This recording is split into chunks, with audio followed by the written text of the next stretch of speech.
Hi hi. අද අපි ඇවිල්ලා ඉන්නේ හැමෝම වගේ කැමති සීතල නුවරඑළියට.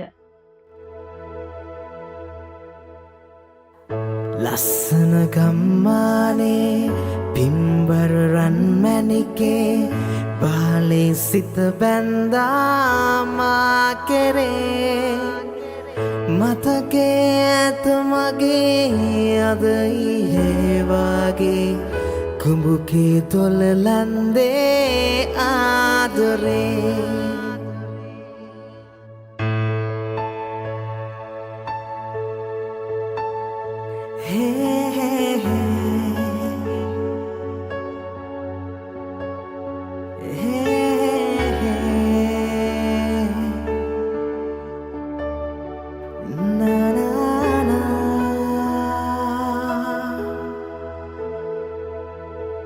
අපි වැඩියෙන්ම යන්න කැමති තැනක් තමයි නුවරඑළිය කියන්නේ.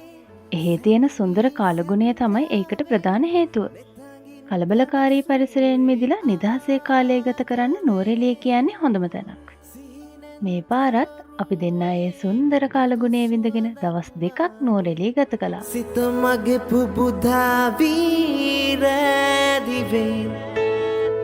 දුනුගේ මල්යායේ සංගී සන්ධාවේ නෙතගින් පැවසුවේ ආදරේ සිහිනෙන් තවරුවේ මුදු සුවඳක් වගේ සිත මගේ පුබුදා වීරදිවෙන් සිත මගේ පුබුදා වීරදිවෙන් ලස්සන ගම්මානේ පිම්බර රන් මැණිකේ බාලේ සිත බැඳා මා කෙරේ මතකේ ඇත මගේ අද ඊයේ වගේ කුඹුකේ තොල ලන්දේ ආදරේ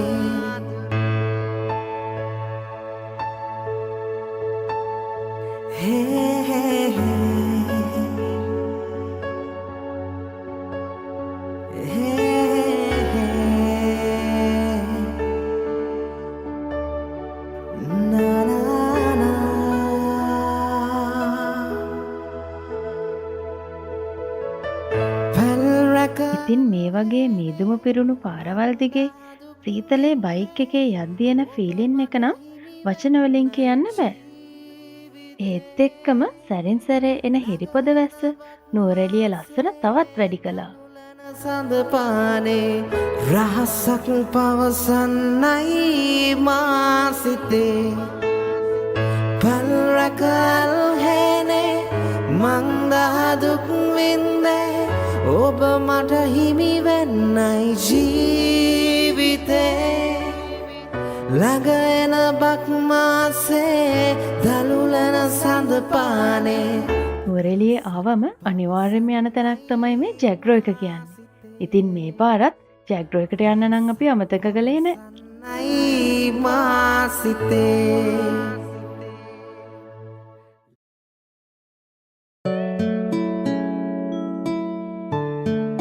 ඉතින් මේ ට්‍රිප් එකේදී අපේ පළවෙනි දවසේ ස්ටේ එක උනේ රෙඩ්වුඩ් කබානා.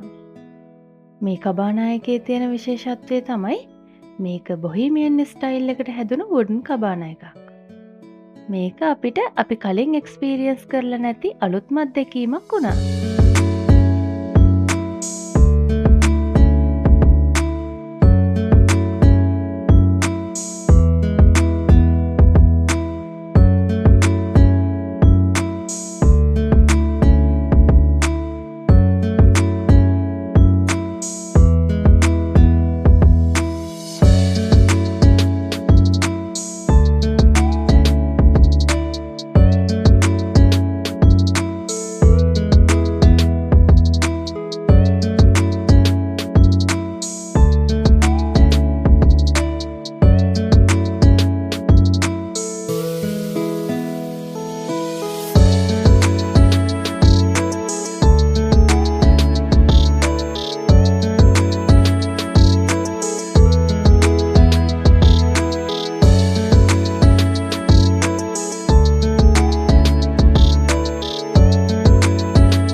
අපේ පළවෙනි දවසේ vlog එක මෙතනින් ඉවර වෙනවා. අපේ දෙවෙනි දවසේ vlog එක අරන් එනකම් අපේ channel එක subscribe කරලා තියාගන්න. මතක ඇතුව bell icon එකත් click කරන්න. See you guys.